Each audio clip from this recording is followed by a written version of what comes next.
President Cyril Ramaphosa saying South Africa will continue to contribute to peace missions in Africa, including deploying troops to the DRC. He says SADC decided that countries in the region must help in the DRC.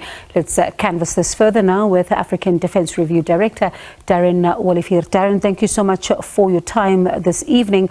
Much has been said about this particular deployment. I wonder, what is your take? So I think we need to be very mindful of the potential risks for this deployment. This isn't like when we were part, or still are part of the UN mission there, where you have some level of protection from the UN umbrella.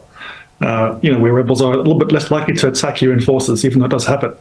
In this case, we've deployed a relatively small force that even so is overstretching the SADC, which is already quite overextended.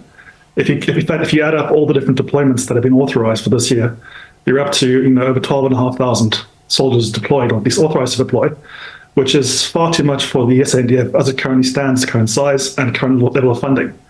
So while there is arguably strategic value in this, because obviously it's not in our interest for M23 to gain further ground and to take over towns like Sake or Goma or any else in those areas. We need to, I think, ask some serious questions about how well resourced the SADC deployment is. Is it large enough? I mean, not just the SADC, is the entire SADC mission large enough and well equipped enough to do this? Another factor we need to ask questions about is the level of funding. Is it going to be coming out of the current defense budget?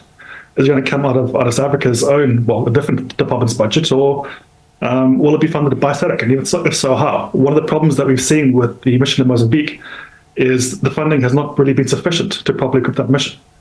Given the risks of the DRC and how well equipped M23 is, that is highly risky. And for you then, Darren, would you say we are well resourced for this operation? No, absolutely not. For one, the mission has no air support. So there's no rifle attack choppers available for it. There are no RXs assigned to the mission. There are 2 RXs assigned to MONUSCO, but they are struggling with availability. In fact, the entire Air Force fleet in general has very low availability. So, if you go back to the success of the FIB in combating M23 last time, back in 2013, the availability of attack helicopters and other helicopters was crucial to that success. This time around, they don't have that. They have to rely on those provided by the DRC military, which have different doctrines, different levels of training, and certainly haven't trained alongside the SADC troops for that.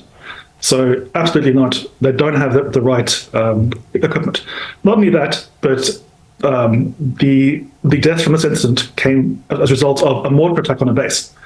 As far as we understand, there are no counter-mortar radars available to the forces, and the forces also haven't deployed with counter-rocket artillery and mortar systems that might shoot down incoming mortars. So what pardon me, Darren, what does it mean then, because we've already lost 2 and others are recovering in hospitals. So if we don't even have counter-mortar radars and what you're saying, what does it mean then going forward?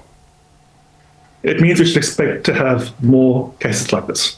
It is risky. They're going up against a very well-equipped and resourceful rebel group at M23, which obviously has substantial backing from Rwanda.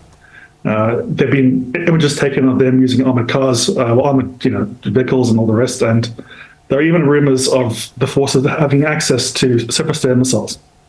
So it is not a regular rebel group. They are well-equipped. And yes, if things carry on as is, and if the SADC troops are required to go in and act as lead in many things, then we should expect to have more casualties. The troops deployed are generally high quality, they're well trained, but there's only so much you can do when you don't have the right supporting systems in place.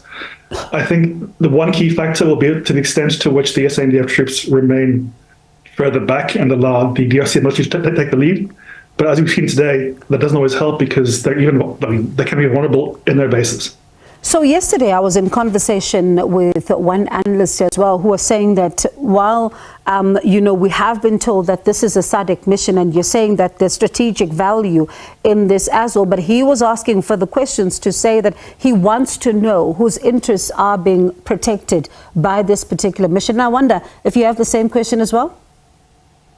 Well, I think one good question to ask is, where's the transparency on this? We're deploying troops abroad, a lot of troops, 2,900 troops. And we've received so little information from government as to the purpose, the interest, the mandates, the requirements, the timelines, all these kinds of things, which would normally be a given for any kind of foreign deployment. So it's certainly not going to engender trust to have this kind of non-transparent, secretive approach to deployment where information just dribbles out. I know, on the other hand, there have been many claims in the past that South African troops are there for mining interests and whatnot. I don't believe that. I think there is legitimately an interest here, same as there was for the UN mission, in terms of making sure that, again, this region does not become more and more unstable. If we go back to what it could become, like M23 taking over Goma, that could have ripple effects throughout the entire region, causing further violence, further issues, and certainly some economic harm to the area, which might then extend to us, and also involve many more refugees being made. So as a country, we do have an interest in the area being stable, but whether we can afford to be the lead nation and provide so much support for this mission without other countries coming to the party, because there are many more countries in SADC, I think that's a better question. So very briefly then, Darren, as a final question, how then do we strike a balance between strategic, missions that we need to get involved in, because we are part of the, regional bloc. We cannot isolate ourselves, as well as looking at our own capabilities and knowing when to get involved and when not to?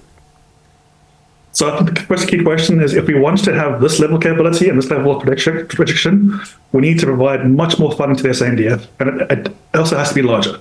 That's the key point. We don't fund it or have the right size for this kind of extent of deployment and this kind of foreign policy. On top of that, we should then look, because of that, to involve allies more and require other countries to provide forces as often possible, and not only have our forces be in the lead every time. Sure, quite interesting. Thank you so much for those insights. And we did reach out to the SANDF. We're still waiting to see if they will come on and be part of this conversation in the coming days. But it is an important one. As you say, there's lots of questions that need answers here, and the transparency is certainly key. But thank you so much for your time. That is African Defence Review Director Darren Olivier.